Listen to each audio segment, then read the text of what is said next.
안녕하세요. 김동섭입니다. 1월 7일 아침 시작하도록 하겠습니다.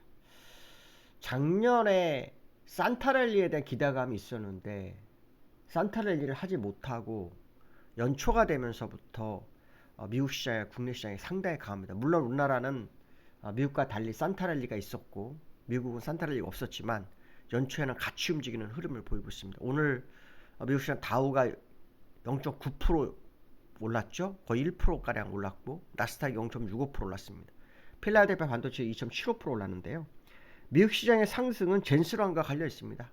아시겠지만 미국 시장이 진짜 상승을 시작했던 것은 AI잖아요.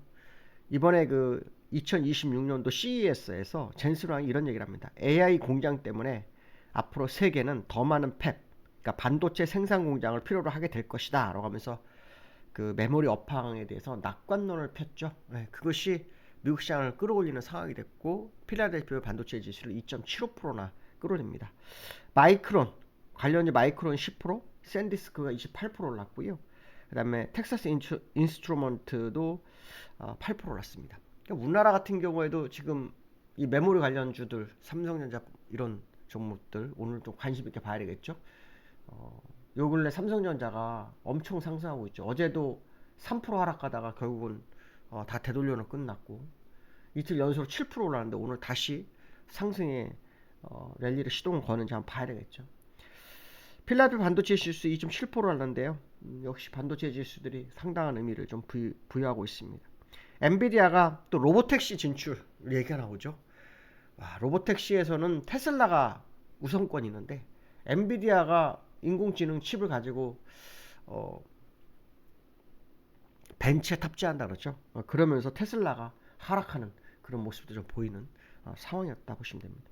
미국 시장은 특별한 이슈는 없습니다. 이 정도가 전부고요.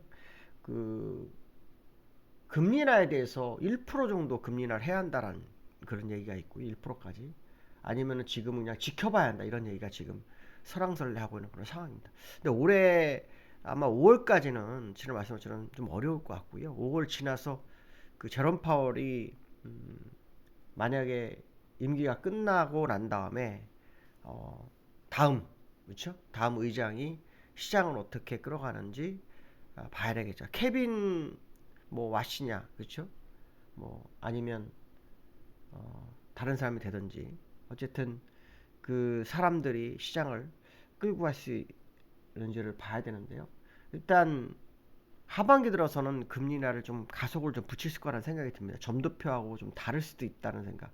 우려되는 것은 금리 인하를 하고 경기가 계속 산다는 보장은 없습니다. 만약 경기가 무너지는 상황이 의외의 변수가 생겨버리면 그때는 금리 카드가 참 문제가 될 수 있는 그런 상황이 된다 이렇게 보시면 될 것 같고요. 미국 시장을 좀 보시면은 나스닥과 다우의 흐름을 좀 보십시오는데 이 다우는 뭐 완전히 뚫어버렸죠, 그렇죠? 일봉상으로 다 뚫었습니다. 그런 요까지 다 왔죠, 추세선까지. 근데 이제 이 월봉상으로는 추세 연장선을 가고 있는 과정이기 때문에 아직 조금 더 지켜볼 필요성이 있고요. 나스닥도 역시 마찬가지죠. 나스닥도 역시 강세 모습을 보이고 있습니다. 월봉상으로 보시면은 요 추세 연장선에 들어섰죠. 예, 그다음에 이제 캔들 추세선까지 가는 아직 상승이 남았다라고 봐야 되겠죠. 요런 흐름을 보면 미국 시장이 아직도 강세장이 연출될 수 있는 그런 상황이 남아있구나라는 생각도 한번 해볼 수 있는 그런 상황이다 이렇게 보시면 될 것 같고요. 그 다음에 코스피가 요즘 엄청 강하죠. 엄청 강합니다. 엄청 강하다 보니까 개미들이 포모 현상이 나타나기 시작했다고 합니다. 물론 뭐 지난번 4,200 올랐을 때도 그랬죠. 그래서 개미들이 지금 B2에 나왔어서 시장을 막 사고 있다는 것이 현재의 시장의 모습인데요. 일각에서는 B2가 많으면 반대 매매에 대한 우려 뭐 이런 얘기도 좀 나오고 있는 실정이기도 합니다. 예탁금이 일단 89조까지 올랐죠. 지난번 70조 때 뭐 이렇게 중반 했는데 89조까지 올랐고요. 거기에 비슷하게 신용융자도 27조까지 올라오는 상황이 됐습니다. 그래서 그 예탁금이 있거나 신용융자가 있다는 것은 시장을 강세장으로 보고 있는 것은 맞다는 거죠. 근데 신용융자가 많게 되면은 항상 시장은 털어내고 가는 경우가 있었기 때문에 이제 그거에 대한 우려가 뉴스에 좀 나오고 있는 상황이고요. 어, 우리나라 최고 주식이 삼성전자에도 신용융자가 1조 7천억 정도 몰렸다고 하죠. 어쨌든 지수가 강세가장이 되면 항상 시장에 나오는 것은 그런 부분이죠. 네, 그런 부분. 아시겠죠? 비트 같은 거. 개미들이 뭐 아무래도 이번 기회에 수익을 더 내야 되겠다. 뭐 이런 기대감을 가져올 수밖에 없는 거기 때문에 그걸 뭐라고 할 수 있는 것은 아니죠. 뭐라고 할 수 있는 것은 아니지만 좀 아쉬운 부분은 개미들이 수익을 많이 못 냈다는 겁니다. 삼성전자나 하이닉스를 들고 계신 분이라든가 그렇죠? 뭐 그런 그런 종목을 갖지 않고 있어는 수익이 한정돼 있죠. 한정돼 있는 사람. 지금도 어제도 삼성전자 하이닉스가 가면서 시장을 끌어올렸지. 삼성전자 하이닉스가 장 초반에 밀렸을 때는 주가가 1.4%나 밀렸었어요. 그러니까 삼성전자 하이닉스가 시가총이 엄청 높아져. 삼성전자가 그 5만 원대 5만 원대에서 9만 6천 원 왔을 때 540조 정도, 540조에서 600조 사이의 시총을 그렸는데 지금은 뭐 14만 원 왔으니까 이제 1000조를 바라보고 있는 상황이 됐잖아요. 그래서 그 종목들이 안 가면 힘들죠. 우리나라 시장이 지금 시가총액 3,800조인데 삼성전자 하이닉스 두 개 합해 갖고 한 1,300조 정도 될 겁니다. 막. 그러니까 어마어마하죠. 어마어마하기 때문에 이 두 종목이 빠져버리면 시장은 갈 수가 없는 구조입니다. 그러니까 오늘 지금 시간에서도 본장 가서 다를 수 있겠지만 삼성전자 SK하이닉스가 지금 삼성 2%, SK는 3% 오르고 있거든요. 그래서 이것도 한번 우리가 지켜볼 필요성이 있다 이렇게 보시면 될 것 같고요. 코스피가 100단위로 오르고 있죠. 100단위로 오르고 있습니다. 어제도 요 전날 요날도 2.27% 올랐고 이날도 3.4% 올랐고 어제도 1.4% 받다 마지막 1.5%로 마감 쳤잖아요. 그래서 굉장히 많이요. 야간 선물도 어저께 보면은 0.9%인가요? 거의 1% 빠졌다가 플러스로 돌려서 0.8% 상승으로 끝났거든요. 그래서 힘이 어마어마하게 좋은 상황이기 때문에 이 상황을 본다면 시장은 의미가 굉장히 크다라고 봐야 되겠죠. 의미가 크기 때문에 한번 더 지켜볼 필요성이 있겠다 이런 말씀 드리고 싶고요. 저는 일단 삼성전자 하이닉스 같은 종목들에 대한 기대감을 조금 더 가지고 있다 이렇게 말씀드리고 싶은데요. 삼성전자 같은 경우에는 지금 목표치가 제가 아마 지난번에 얘기했을 거예요. 지금 여러 번 아침에 말씀드리는데 일단 15만 원은 지나갈 확률이 높고요. 20만 전자 가능성이 굉장히 있습니다. 20만 전자 가능성이 있는데 어떤 식으로 할지는 솔직히 모릅니다. 뭐 지금처럼 막 폭발적 상승이 연장으로 나올지 이것도 모릅니다. 그건 알 수 없는 거잖아요. 그렇죠?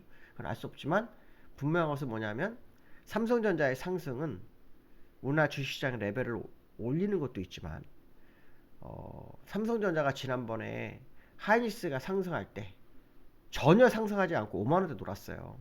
그 1차 상승분이 없었단 말이죠. 그 부분을 지금 채우는 과정으로 해석한다 그러면 지금 상승을 이해할 수 있는 부분이 특히 거기다가 슈퍼사이클이 나왔고 삼성전자가 그러니까 엔비디아만 독주하는 상황에서 하이닉스가 엔비디아 납품할 때는 삼성전자가 힘을 못 썼지만 삼성전자가 파운드리나 그렇죠? DDR이랑 또 HBM을 여러 방면으로 두기 시작하면서 방향성에 대한 것이 완전히 달라졌죠. 그래서 둘 다 갈 수밖에 없는 그런 구조적 상황이 됐다 이렇게 보시면 되겠죠. 결국 뭐 하이닉스가 많이 따라왔지만 삼성전자가 갈 길 가고 있는 상황이 돼버리고 있는 거다 이렇게 보시면 맞을 것 같고요. 코스피가 수급적으로 어마어마하죠. 수급적으로 어마어마합니다. 그러니까 어제도 지금 많이 바뀌었네요. 어저께는 외국인이 1조 넘게 매도했었습니다. 1조 한 4, 5천억 매도했다가 걷어들였네요. 7천억. 개인이 엄청 매수를 받아줬다가 물량을 외국인이 사는 데다가 그러니까 외국인이 다시 걷어들이는 데다 던져줬네요. 그래서 어저께 외국인들이 팔았던 물량을 개인이 다 받아갔다가 다시 외국인이 그걸 일부 걷어들니까 개인이 좀 던져주면서 일단 균형을 맞춰주는 그런 모습입니다. 이게 지금 매매를 이런 식으로 해야 돼요. 개미가 주가 상승한다고 포모 상태에 빠져서 계속 매수만 하면 시장은 처음에는 갑니다. 나중에는 결국 다 문제가 되거든요. 그래서 이렇게 주거니 받거니 하면서 가는 게 가장 주가가 많이 가는 그런 모습을 가져올 수 있습니다. 물론 주식을 계속 들고 있으면 더 먹을 거다 이런 생각 하시는 분도 있을 수 있겠지만 그렇지 않다는 거죠. 수급적으로 균형이 어느 정도 맞아져야 되기 때문에 한쪽으로 쏠리면 나중에는 문제가 됩니다. 그래서 잘하고 있는 상황이고 기관은 5거래일 연속 순매수하고 5거래일 연속 순매도라는 묘한 매매를 합니다. 그러니까 뭐냐면 처음에 매수를 해서 시장 끌어올려주고 그 다음에 다시 그거를 이익 실현하고 상황을 지켜보는 뭐 그런 과정을 거치고 있는 게 아닌가 해석이 되는데요. 기관이 참 왜 매도를 할까? 지금처럼 좋은 장에서 기관들이 오히려 더 방어를 해주는 게 좋은데 오히려 기관이 물량을 줄여주는 묘한 흐름을 보이는 것은 아주 특이하다 이렇게 보시면 될 것 같습니다. 오늘 여기까지 하겠습니다. 감사합니다.